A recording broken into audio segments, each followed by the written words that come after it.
Welcome to the Bucher and Friends podcast. Here is your host. Let's send it over to Rick Bucher. Rick Bucher. Welcome to another episode of Bucher and Friends, part of the United WeCast Network. I'm Rick Bucher. You can read my stuff on Bleacher Report. You can find me on Twitter at Rick Bucher. You can follow the show on Twitter and Instagram at Bucher Friends. And if you enjoy the show, please drop us a rating and review on iTunes or wherever you get your podcasts. Screenshot your review and tweet it to us at Bucher Friends, and you'll be entered for a chance to win some swag. All right, with no further ado, this is the Bucher and Friends episode of Bucher and Friends. And our guest today is none other than a longtime friend of the program, Jason Kidd, Hall of Famer, 10-time All-Star. The accolades go on and on. I don't need to. Gold medalist, coach at Milwaukee. Stop. Yeah, okay. Everybody gets the idea. Everybody knows. You just say Hall of Famer. I probably could have stopped there. Jay, thank you so much for taking the time. We're recording this right before Thanksgiving, so happy Thanksgiving as well. Happy Thanksgiving to you, Rick. Thanks a lot for having me on. All right, so one of the things that we do here on Bucher and Friends on Wednesdays when I have a special guest is I ask about the guest's middle name. Yours is Frederick. Okay. Jason Frederick Kidd. Tell me about, because your dad, if I'm not mistaken, your dad's name was Steve, correct? Correct. So where did Frederick come from? Great question. It's my dad's middle name, and my mom is a big fan of John F. Kennedy, so she liked the initials JFK, and so that's how Frederick was. Came about. It was like, hey, your middle name is Frederick, so let's just keep it. I also like the initials JFK, and so that's how I got Frederick. Wow, that is interesting. What was it about JFK that your mom was enamored with? You remember? Did you ever talk to her about it? Probably his looks. I think more or less, I think she just liked him for who he was and what he stand for back then, and so she thought that was kind of royalty if those initials, if we can figure out the initials, and that's how it all came about. So was Jason also a byproduct of that it was gonna be a J name? That's a great question. I think she my mom and dad loved Jason, and I think when they started to mess around with the name and started to see the initials start to match up, that's how it all came about. There you go. All right. So I don't know if you and I ever talked about this, but there was in the league, when you were in the league and anything would happen that was not, and I think you and I might have talked about this, like that anytime something went a little sideways with you, people would say, oh, that wasn't Jason, that was Fred. Like you had an alter ego, and I remember talking to people like coaches you had that, and I don't know if it was in Phoenix, I can't remember where it was, but it was the reference was, oh no, that wasn't Jason, that was Fred. Fred was the one who did that. You were obviously you weren't aware that was the reference point. No, but I've heard it. Oh, you did? Okay. I have, and it probably has maybe some proof that Fred is the alter ego that does wrong, and Jason is the saint that does right. And so there's probably Jason would never get in trouble, but Fred would always get in trouble. So there's probably a little truth to that. All right. So, but I did hear that. Okay. All right. So you were aware of that.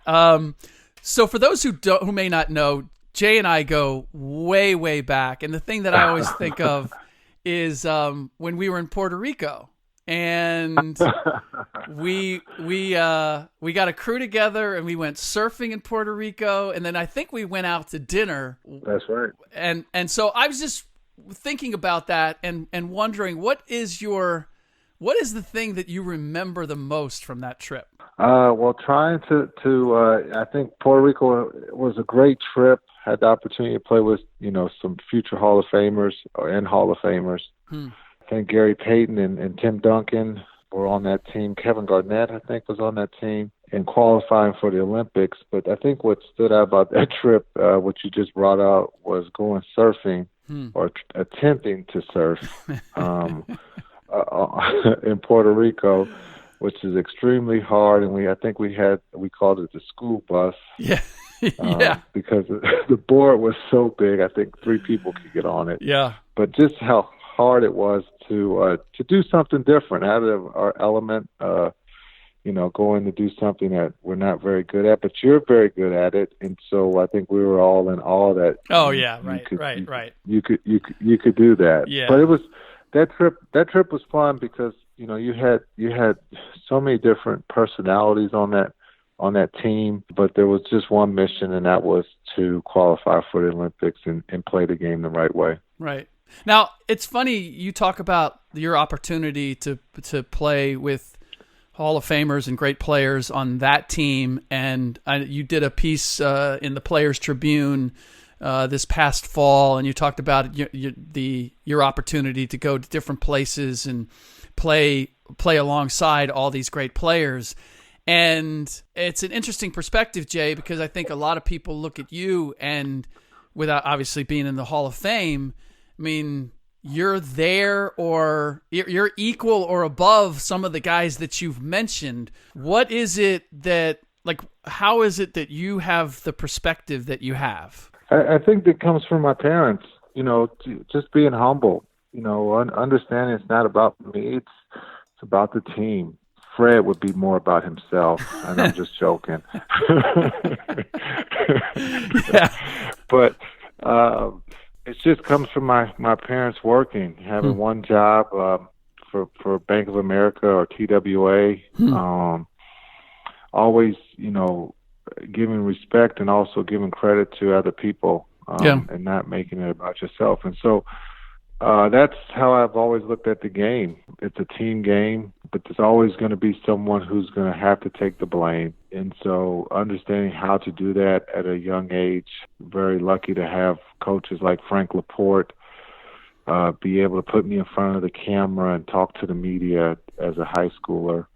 And, have good people like yourself to be able to talk to and understand how to answer different questions and how to be at fault, but also move on and learn from it. And that's we're all human. We're going to make mistakes, and you have to learn from your mistakes and also share those mistakes with the younger generation, the younger players, the youth of America, and help them so that they don't make that mistake, and that they can learn, and that you can help them get better.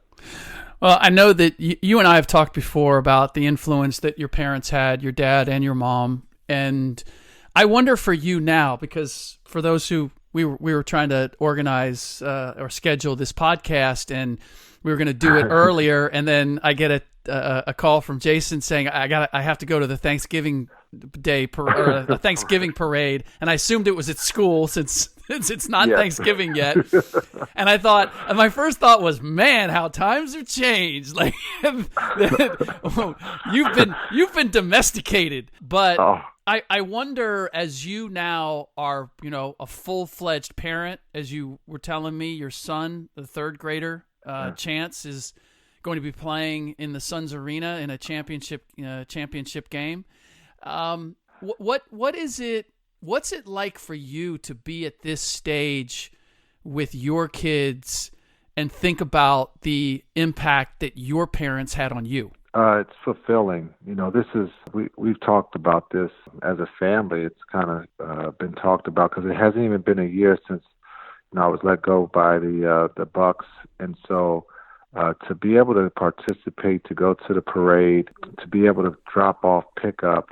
To have a conversation with the kids on a daily basis. But as you know, when you're working, you're half in and half out because there's so many things as a coach or as a player that you're dealing with, a game, practice, commercial shoot, something.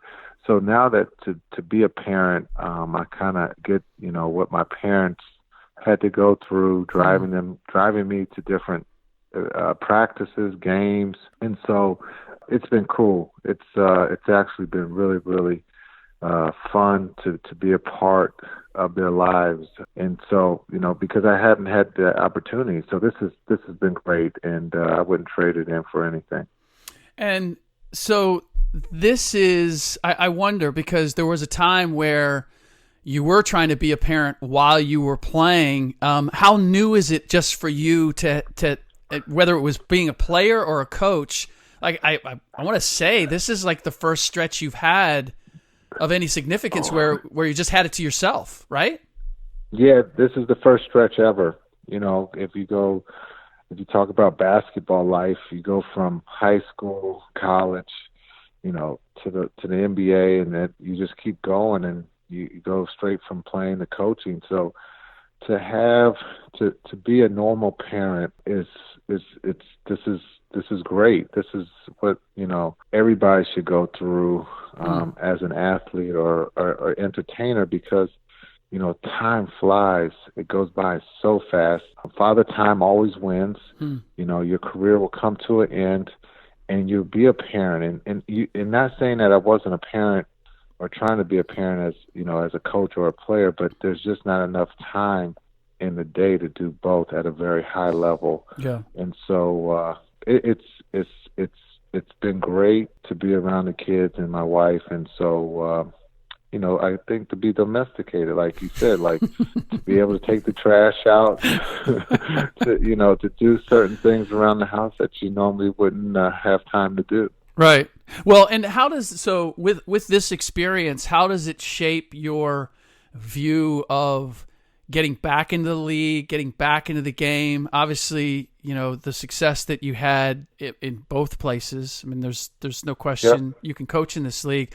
I wonder how this influences your desire, interest, focus on coaching again. Because look, I would imagine you still miss that. Like if you can do it, you want to do it as long as you can, right? Yeah, I do miss it. I do miss coaching. I miss the competition. I miss getting players better. I thought I did that in both places, in Brooklyn and Milwaukee. And at the end, seeing the guys be successful and winning, and that's the bottom line, is finding a way to win and trying to win that trophy, because there's only one team that does it, and it's hard. And if you have a very good team, as you have in the Bay Area, Golden State, that's fun. That's what it's all about, is growing and winning and knocking everybody off. Yeah. But putting in the time, and it takes a lot of work. But at the same time, you have to find that balance if you're going to be a coach and also be a parent, because you have kids at home that you want to, help get better and be successful just like your team. I've been having this debate with a couple people recently, and it's about the state of passing in the league and the state of skills overall. You start laughing, right? And I feel as if shooting has gone to another level. I mean, you got guys who can routinely knock it down from 25 feet, but because it's become such a straight line game, that the art of passing and the number of guys who can do it that's what's really fallen off. Guys just don't have that, and I don't know whether it's the style of the game or whether it's just the understanding of how to do it is not being taught at the same level. But you're the maestro. I mean, if anybody could speak on this subject, both where the game was when you were playing and then coaching, and now, what is the state of passing in the NBA? It's almost a lost art, because you use the pass to set the table, and just understanding basketball has changed since I've left it and playing, and it's a straight line game where defense is hard to, you can't touch anyone. Yep. So you really don't need the pass, because if you can dribble off the dribble, you're going to be able to get where you need to without the pass. When I played, the pass was part of the offense. Mm-hmm. And when you look at today's teams that do use the pass, and we can use the Warriors because they do it well. They share the ball, and that's what makes them a special group. Right. They can all knock down the three. They give each other space, but they are unselfish, and they use the pass to make the game easy. Yeah. And that's what makes it fun to watch those guys. It's I wonder how much it's the pass, and it's also the ability to move without the ball to set up the pass. There's that communication, right? Yep. And they do it at a very high level. They move. You could take them to Europe and put them in the European Championship or European League, and they would fit right in because they don't over dribble. They move without the ball. They pass. They have the fundamentals that the European teams or players that come here to play have. And, that's when you look at San Antonio and when they were at a very high level, they used the pass and they used the movement to their advantage. Yeah. Obviously, one of your students, if you will, Giannis Antetokounmpo, with the Milwaukee Bucks, continues to lead them. I've said, there are high expectations for that team. My feeling still is, as great as he is individually, that the success of that team is going to be predicated on his ability to make plays, his ability to read the floor and make decisions. He's got so much else, and that and developing a 3-point shot. As you watch him play now, and I don't know how much you watch the Bucks. I don't know if that's a sore place for you, or whether No. What's it? I watch them. Yeah, and what is your takeaway from what you see with Giannis in particular and the team in general? Well, I think with Giannis, you see the growth of from where he started to today has been great. But it's him. He works extremely hard at his craft, and he wants to be great. He's not going to settle for what everybody talks about. He has envisioned of who he's going to be at the end of his journey, and he wants to be great. Everybody can say he's great now, but he still has another gear to get to, and that's when it's going to be extremely fun to watch. It's fun already, but he's going to improve even more. And you could talk about the 3-point shot. It's kind of funny. Not comparing myself to him, but like everybody says, he's got to learn how to shoot. Yeah. Well, he's already one of the top 5 players in the world. So if he will get there in time. He's 23 years old, very unselfish, is about the team winning, and he wants to win a championship. So watching the Bucks are shooting a lot of threes, I'm happy for the success that they've had. Chris Middleton is playing at a very high level, another guy that we felt we helped develop. And, again, he put in the work and he trusts what we were telling him what he had to do to be successful. So, again, I'm happy for Bud and what they're doing there. I think they're going to be a tough team to eliminate in the Eastern Conference. Everybody's going to say things will slow down and everybody takes away the threes. But I think Giannis and those guys, will find a way to win. Can Giannis be an elite passer? Or does he need to be an elite passer? And I preface that by saying I believe you can be a good passer, but I think to be a gifted passer, there's just kind of a vision. There's an ability to see the floor and see things before they happen. You had it. There's the number of guys who have had it and then developed the craft. Where do you put him on that scale? He's there. He has it. I think today's game is about scoring. It's no different than the NFL. It's about they want to open up their offense. They want more points, and so he's going to score. But I think one of the things that Giannis, when he came into the league, is his windows, his ceiling of finding people was a lot different than mine because he's 7 feet tall, and he can see over the defense, and he can make passes that no one in the league can make because of that. And so I think for that he's gonna be able to do that. I think he's gonna be able to be unselfish, draw the double team, and trust that guy is gonna knock down the three. I put him in that Dirk Nowitzki kind of category right now. Got to trust your teammates that they're gonna make the open shots, and I think Giannis has that in him. I look at the number of years that you played, and you finished with 19, if I'm not mistaken, in the league. Yep. Did you consider was 20 ever the mark? Like, did you?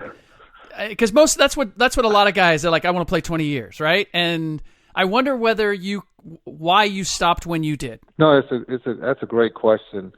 I think it sounds good when you say 20. Yeah. So most players say I want to play 20 years.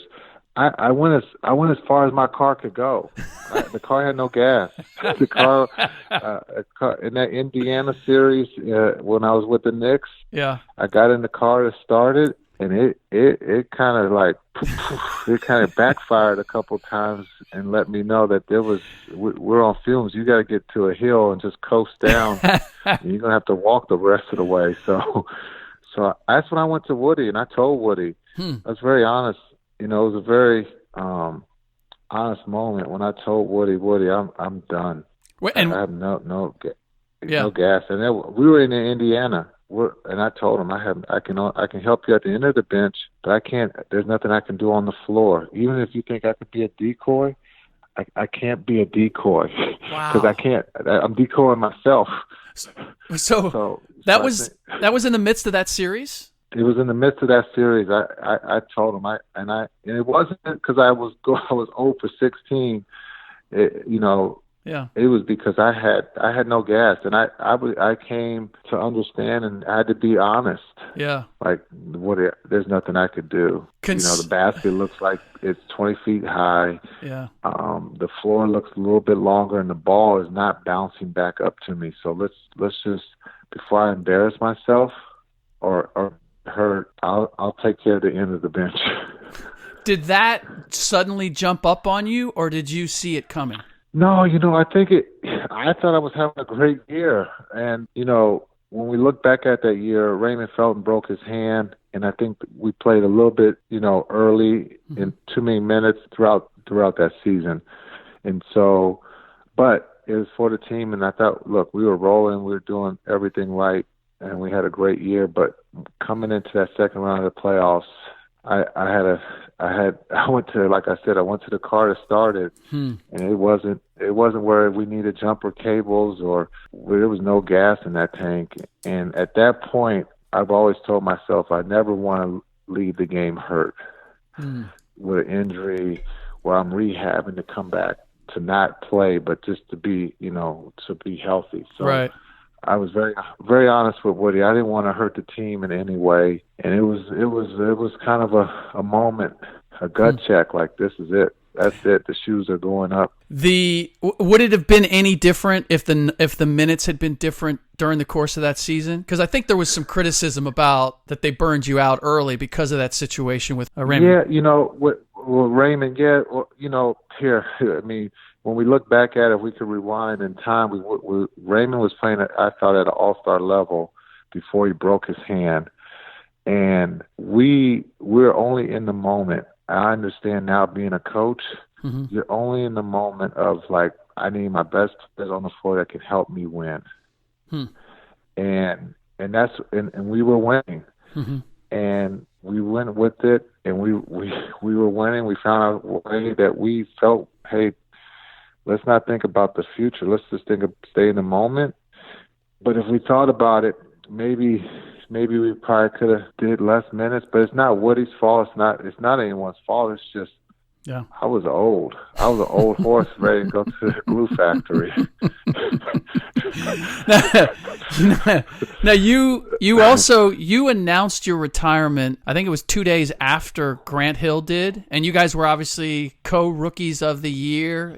I found it interesting that you came in together and you went out together, and I didn't know whether that was orchestrated or not. You and I never talked about it. No, it wasn't. That was just a freak thing that it just kind of worked out that way. It wasn't where I talked to Grant about him, retiring. I thought he could still play. But it was kind of funny how things worked out. We came in together and we retired at the same time.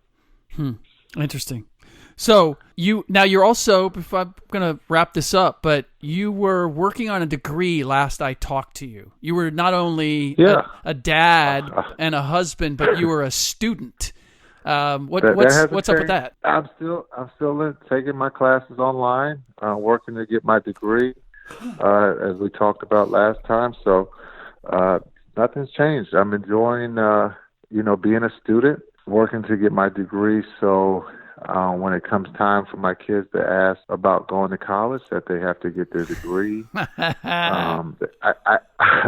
have some legs to stand on. Yeah, there you go. See, you know what? That's what happens when you're a parent. You suddenly realize, I can't just tell them what they got to do. I got to kind of show them what they have to do. And if I can't, then they're gonna look at it and go, "Well, you didn't," right? Exactly. That gives them ammo. I mean, that they'll be like, "Well, do you have one?" Yeah. And you sit there and go, "Well, and then they go, "No, what's the answer? Yes or no?" Right. No, that's 100% right. For sure.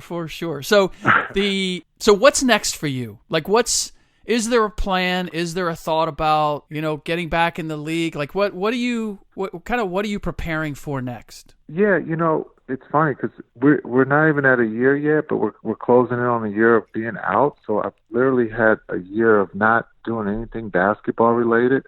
I've talked to a couple people who've come into town. I talked to Pop, had lunch with Pop. So we're going to start going around, seeing a couple teams in December, catching a couple practices, going to a couple college games.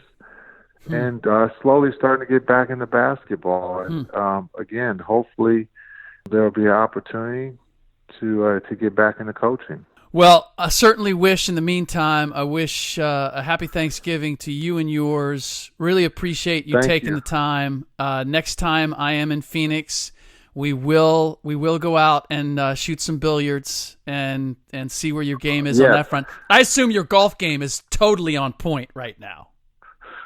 Golf game, I can't complain. Golf game is good. I got to go practice my pool game though. Okay, all right. Well, good, because there will be wages to be earned. Always. Yes. Always. All right. In the meantime, thanks again, Jason. Thank you so much. All the best to you, and we'll talk again soon. All right. Happy Thanksgiving to you and yours. Thank you, Jay. All right, that does it for this episode of Bucher and Friends. Don't forget you can see my work at Bleacher Report, and you can follow me on Twitter at Rick Bucher. You can also follow the show on Twitter and Instagram at Bucher Friends. Don't forget to drop us a rating and review on iTunes or wherever you get your podcasts. Screenshot the review and tweet it to us at Bucher Friends, and you'll be entered for a chance to win some swag. In our next podcast, Ryan and Hollins and I will do a special holiday episode where we talk about shoes. How do players who don't have a signature shoe decide what they're going to wear? And Ryan's going to tell you about a teammate who did have a signature shoe who tried to coax him into wearing it even though he didn't like the shoe. In the meantime, enjoy your families, enjoy Thanksgiving, and we'll meet again in the next podcast.